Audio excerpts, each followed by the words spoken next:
안녕하십니까. 로마서 26번째 시간 14장 후반절 보도록 하겠습니다. 자, 7절. 우리 중에 누구든지 자기를 위하여 사는 자가 없고 자기를 위하여 죽는 자도 없도다. 우리가 살아도 주를 위해서 살고 죽어도 주를 위해서 죽나니 그러므로 사나 죽으나 우리가 주의 것이로다.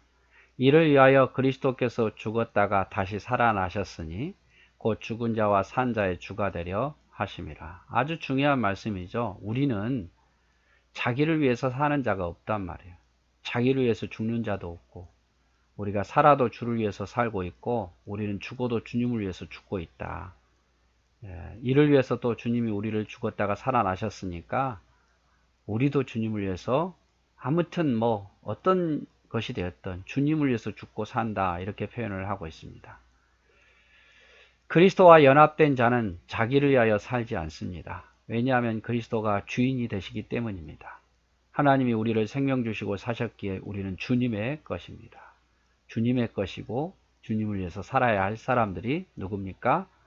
바로 우리들이죠. 예수님도 우리를 살리시기 위해서 자신의 모든 것을 포기하시고 하나님 아버지의 영광을 위해서 삶을 사셨습니다. 자신을 위한 삶이 아니었고 아버지를 위한 삶을 사셨다 그 말이에요. 그래서 정말 이런 모습을 보면은요, 우리가 참 부끄러운 게 많아요. 내가 주님을 위해서 살아야 되는데, 내가 주님 영광을 위해서 하나님 나라 확장을 위해서 살아야 되는데, 많은 사람들이 자기 이익을 위해서, 심지어 하나님마저도 자기 이익을 위해서 이용하고 교회마저도 자기 이익을 위해서 이용하는 경우가 얼마나 많은지 몰라요. 그러나 우리는 하나님의 몸된 교회를 위해서 사는 것이고 하나님 뜻을 이루기 위해서 우리가 사는 것이 우리의 모습이어야 됩니다. 10절. 내가 어찌하여 내 형제를 판단하느냐, 어찌하여 내 형제를 업신여기느냐. 우리가 다 하나님의 심판대 앞에 서리라.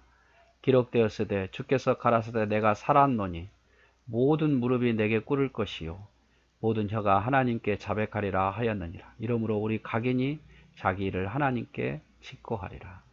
자, 우리가 형제, 여기서 형제는 누굽니까? 하나님을 믿는, 하나님이 인정한 형제 자매들이에요. 판단하지 말라 그 말이에요. 업신여기지 말라. 우리가 그런 걸 가지고 하나님 앞에 서게 된다 그 말이에요. 말했지 않느냐? 모든 사람이 하나님 심판대 앞에 무릎 꿇고 서게 된다는 것을. 그러므로 우리가 판단하거나 형제를 업신여기지 말고 우리가 하나님 앞에 늘 회개하는 마음으로, 하나님께 직고하는 마음으로 살아라, 이렇게 표현하고 있습니다. 믿음이 강한 자는 약한 자를 판단하거나 업신여길 수 있습니다. 그렇죠? 믿음이 강하기 때문에 약한 자를 판단하거나 업신여길 수도 있고, 또 형제를 판단하거나 비난하지 말라. 우리도 하나님 앞에 판단을 받게 된다는 것을 기억하라는 거죠. 그렇게 할 수 있지만 그러지 말라는 거예요. 우리도 하나님의 판단을 받게 되니까. 자기 자신을 판단하고 자기를 뒤돌아볼 때 남을 판단하는 죄에서 벗어날 수 있습니다. 오히려 자기 죄를 판단하십시오. 남을 판단하려고 하지 말고 자기를 판단하는 거예요. 나를 뒤돌아보고. 판단하시는 이는 오직 하나님께 있습니다. 그러므로 자신이 모든 일을 하나님께 직접 고해야 되고 남을 심판하려고 해서는 안 됩니다. 남을 심판하려고 해서는 안 되고 내가 하나님께 직접 고백하고 판단은 하나님께 맡기라 그 말이죠. 그런즉 우리가 다시는 서로 판단하지 말고 도리어 부딪힐 것이나 거칠 것으로 형제 앞에 두지 아니할 것을 주의하라. 내가 주 예수 안에서 알고 확신하는 것은 무엇이든지 스스로 속된 것이 없으되 다만 속되게 여기는 그 사람에게는 속되니라. 만일 식물을 인하여 형제가 근심하게 되면 이는 내가 사랑으로 행치 아니함이라. 그리스도께서 대신하여 죽으신 형제를 내 식물로 많게 하지 말라. 그러므로 너희의 선한 것이 비방을 받지 않게 하라. 그래서 서로 판단하지 말라 말이에요. 다시 돌아갑니다. 로마 교회 안에는 먹는 음식으로 인해서 구약에 먹을 거 먹지 않을 거, 또 절기 지키는 문제로 있어서 이 문제로 인해서 서로 갈등이 있었다 그 말이에요. 그러나 그러지 말라 그 말이에요. 누구든지 스스로 속되지 않다고 생각하면 속되지 않는 거예요. 식물로 인해서 형제에 근심이 되게 하지 말라. 서로 이걸로 다투지 말라. 음식 먹는 것으로 인해서. 이렇게 다툰다는 것은, 근심하게 만든다는 것은 너에게 사랑이 없다는 것이다. 그 말이죠. 중요한 것은 이게 뭐 구약의 율법에서 나오는 그 음식, 뭐 비닐 있는 것은 비닐 없는 것은 먹지 말고 되새김을 먹지 말고 이런 거 이제 중요한 게 아니라 그 말이에요.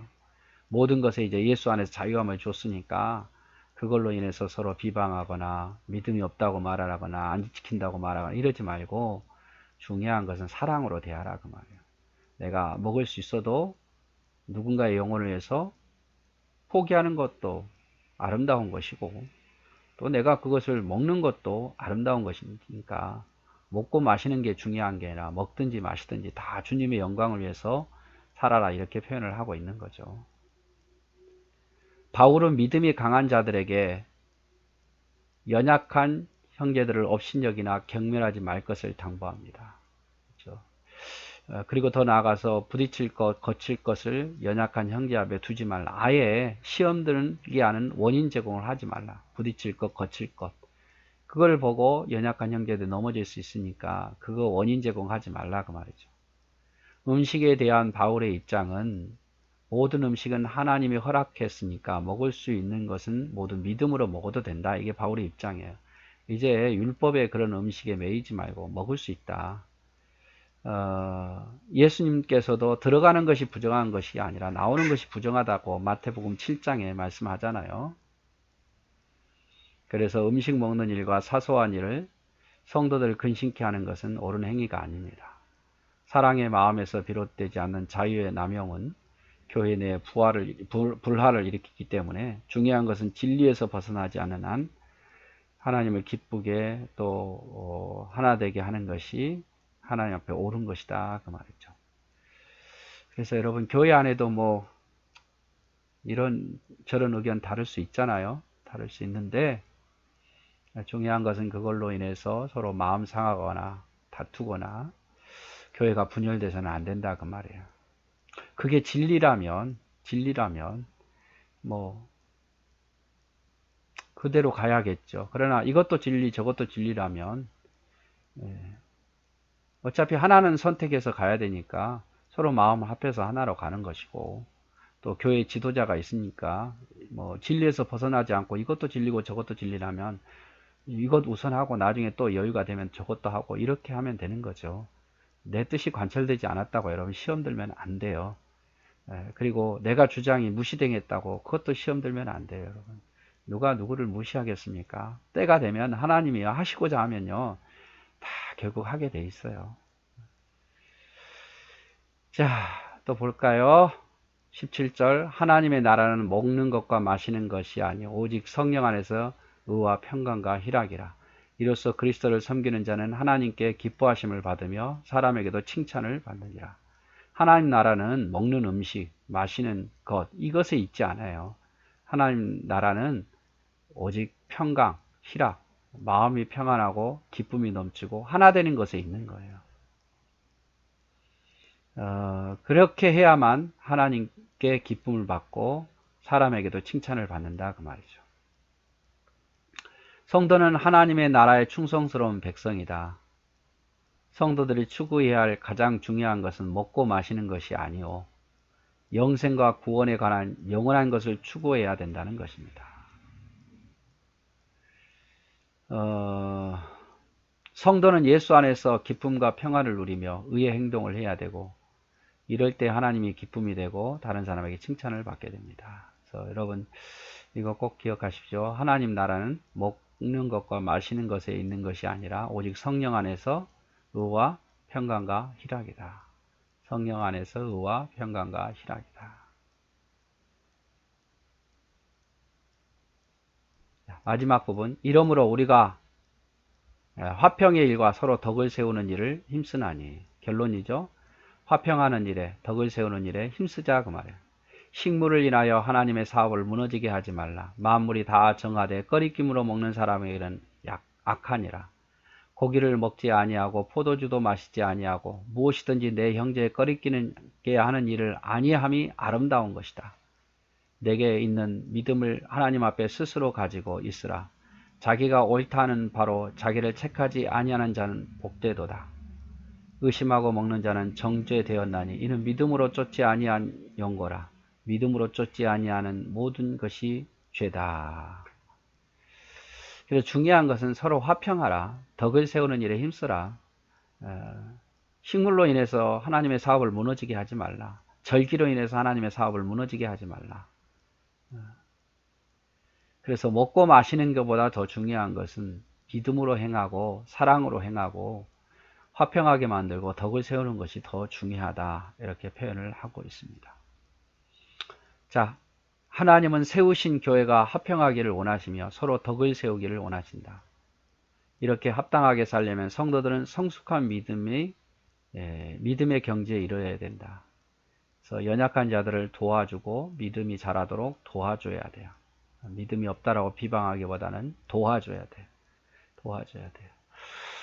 요즘 제가 제일 많이 기도하는 것이 우리 성도들 믿음이 더 성숙하게 해달라고 그렇게 늘 기도를 합니다. 식물로 인하여 하나님의 사업을 무너지게 하지 말라. 이것이 다른 사람을 넘어지게 한다면 금해야 된다 그 말이죠. 뭐 술이나 담배 안 하는 게 좋죠, 건강. 그러나 이런 걸로 율법적으로 판단하지 말라. 이런 것보다 더 중요한 것은 그가 예수 믿을 수 있도록 믿음 안에 자랄 수 있도록 기도해주고 도와주는 일이 더 중요한 거예요. 양심의 문제가 가지고 있는 확신, 음식, 절기, 다른 사람에게 주장하거나 판단하지 말라. 자기 양심의 문제지 이런 걸 가지고 남을 강하게 주장하거나 판단하지 말고 다만 하나님 앞에서 스스로 간직하여 그에 따라 행동하라. 내가 믿음에 따라 행동하고 남을 판단하지 말라. 나한테는 적용이 될 수 있어도요. 다른 사람에게 크게 큰 잣대를 들이대면서 판단하지 말라 그 말이에요. 아무튼 제일 중요한 것은 오늘 14장에서 강조하는 것은 덕이 되게 하라. 덕이 되게 하라. 여기 말씀 있죠. 여긴가요? 하나님 나라는 먹고 마시는 것이 아니라 오직 성령 안에서 의와 평강과 희락이라. 그러면서 이러므로 우리가 화평의 일과 서로 덕을 세우는 일을 힘쓰나니 식물로 인해서 하나님의 사업을 무너지게 하지 말라. 여러분 우리 교회 다 하나 돼서 서로 위하고 서로 하나 되면 큰 일을 할 수 있어요. 그래서 우리 서로 하나 돼서 우리 하나님의 일들을 멋지게 하다가 주님 나라 갔으면 좋겠습니다. 네, 사랑하고 축복합니다.